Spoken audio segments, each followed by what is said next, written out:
System administrator is one of most common profile for every organization. This profile is applicable for core IT industry, and this is also applicable for the non-IT organizations, because the system administrator is responsible to take care the resources of any organization or any office. Hey everyone, this is Manjeet Rawat, your online instructor, and in this video, I'm going to guide you about the key points that require to make you system administrator. And we'll also discuss about one of most important topic of Windows Server and Active Directory. Yes, I'm talking about domain application and FSMO roles. So let's start. But before that, if you are new on my YouTube channel, if you are watching my video first time, so please do subscribe, because Teach Me Cloud is a single technical training based YouTube channel that give you 100% live practical based video without skip any step. So let's start with the roles and responsibility. Try to understand the roles and responsibility. What types of task system administrator needs to perform for any organization. So system admin, as per the name suggests, responsible to manage desktop related issues, laptop, desktop, applications, software, drivers, any types of requirement related to the laptop. For example, client requested or any user suffering with hardware issues, like the keyboard is not working, mouse is not working, unable to see any like as a image on a screen, black screen. So these all activity we are responsible to resolve. Apart from the desktop, any problem related to the application, software, operating system, user is unable to use any specific application, user is not able to update the operating system. So these all tasks managed by the system administrator, right? Apart from this, basic of networking, not much like as a CCNA, but basic of networking, like if any user want to send or receive data within the local area network environment, and if he's not able to do that, then system administrator need to troubleshoot and resolve the problem. Network printer, yes, you are responsible to take care the configuration of network printer, local printer, share printer, all the tasks basically managed by system administrator. Next, the another responsibility, system administrator responsible to take care Active Directory, onboarding, offboarding, reset the password of our existing user account, create new user, delete existing user, download the profile data of any specific user, manage the roaming profile, FS logics. These all tasks basically performed by system administrator. Most of the organization authorize you, please take care the networking with the help of L2 and L3 switches. So that time you need to know about the way, the procedure, how we can the configure our L2 switch, L3 switch, DSCP configuration, DNS configuration, right? Active Directory, entire options which are available in AD, group policy management, domain application, protect our server and client operating system with the help of backup and replication. So these all tasks basically managed by a system administrator. I hope you understand about the key points that require to become a system administrator. And now the another topic that we are going to discuss in this video, which is really important for everyone, because most of the interviewer will ask you question related to the what is domain application and what are the FSMO roles are available in our domain controller or in AD infrastructure. So this single video is enough to describe anything. Whatever question that asked by interviewer, you are properly able to reply them. If you are going to watch the complete video, you will clear lots of doubt related to the domain application and FSMO roles.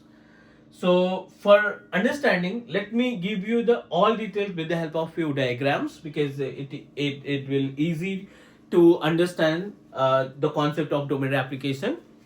So guys, are you guys are aware like to set up our domain controller? What you need to do? It's mandatory to install one server operating system, right? It's totally depend upon you. You can proceed with server 2019 or 2022.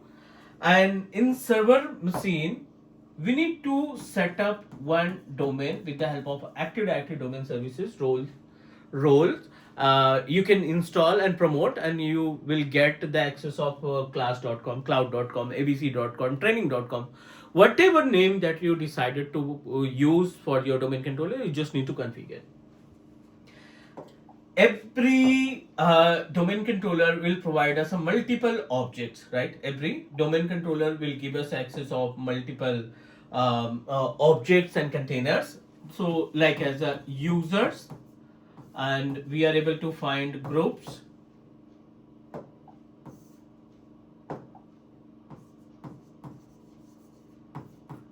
and computer is also type of object, shared folder, and printers. So these all are considered as a objects, right? Objects. And up to 3 domain and sites, and the last one is organizational unit. These all are considered as a containers. So you can say that objects and containers are basically backbone of our domain environment, backbone of our AD infrastructure. And think about, with the help of objects, the users that you establish, these users are applicable to access or log in your client operating system based machine. Means it may be Windows 10 and Windows 11. The domain controller and all client machines are connected to each other, right? All are connected to each other, and whatever users that you establish, that you are going to set up on your domain controller, you can access same user. Let's take an example. I'm going to create one user with name of maybe Clark. Okay, this is our username, and let me use one password for user. The same user and password applicable to log in your client machine. Means Clark is applicable to access your client machine, because we converted our client computer from workgroup to domain, right? That you guys are aware about it, that every users are applicable to log in from the client computer.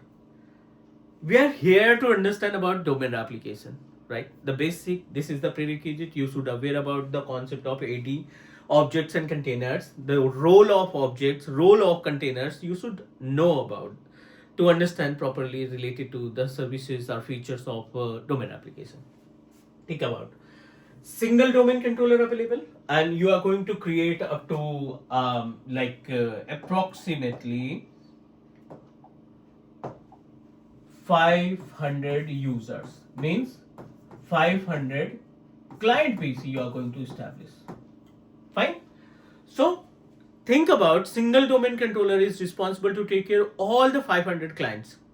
And if any problem occur with your domain controller, then entire client machines are not able to access their laptop, desktop, because the user and password are always contained by the Active Directory.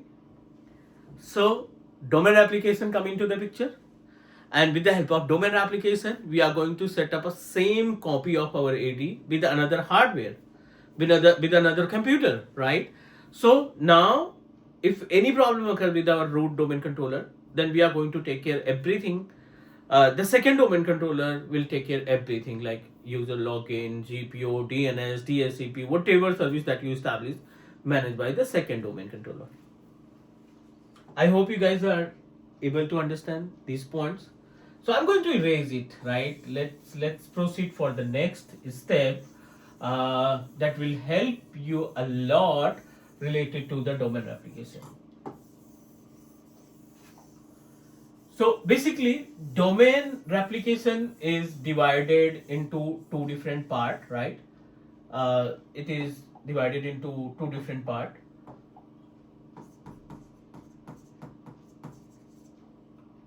One is inter-site replication and another is intra-site. So in this class, I'm going to guide you everything related to the intra-site domain application, mean within premises domain application, and later we'll talk about inter-site application. So this is server 1, right? This is server 1, whatever hardware that you use to set up. And let me purchase another server. This is server 2, clear? With good configuration, right? And both are connected to each other. Both machines are connected with one mediator, means one switch. The IP address of this machine is maybe 192.168.1.100, and the IP address of second computer is 192.168.1.101. This is the IP address for second server machine. We already created multiple services, like as we established multiple users. We created groups. We created organizational unit, and we established number of group policy objects. The users that we established, maybe the users are, let me proceed with name of Clark user available, and Tony user is available, and maybe Telnet. These 3 users, for example purpose, these users are available in our root domain controller. Group, maybe class hyphen group. This is the group name. In organizational unit, we created a OU with name of demo OU, and GPU block access of CP control panel, right? These all settings we already perform with our root domain controller. This is first domain, that's why it's considered as a root domain, right? This is considered as a root domain controller. And we decided to make a copy of same domain controller. In intra-site, within the premises, we are going to set up, once we configure intra-site domain replication, the all services will automatically reflect the users that you created, like Clark, like another users, Telnet, and we already established a user with name of class group,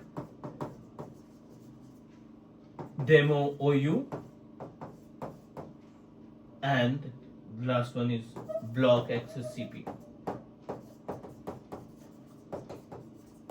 Whatever service that you establish related to GPU, organizational unit, groups or users will reflect in second domain controller with the help of domain replication service. You are making a copy of existing domain controller. Whatever services that are integrated with our Active Directory will reflect to the second domain controller. This is the actual meaning. And the replication time is live and 24/7.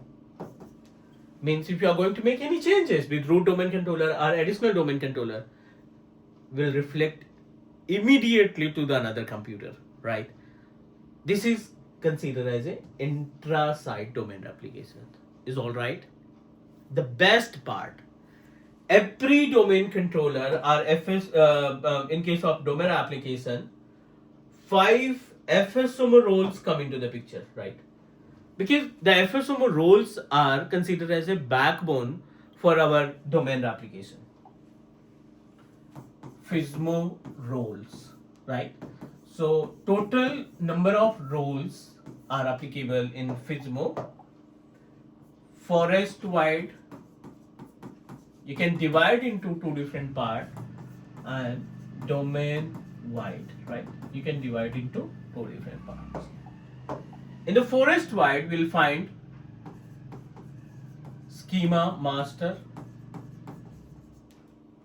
and the second one is domain naming master, right? As it is 1, 2, and let's talk about third. This is PDC emulator, RID pool manager, and the last one is 5th, infrastructure master.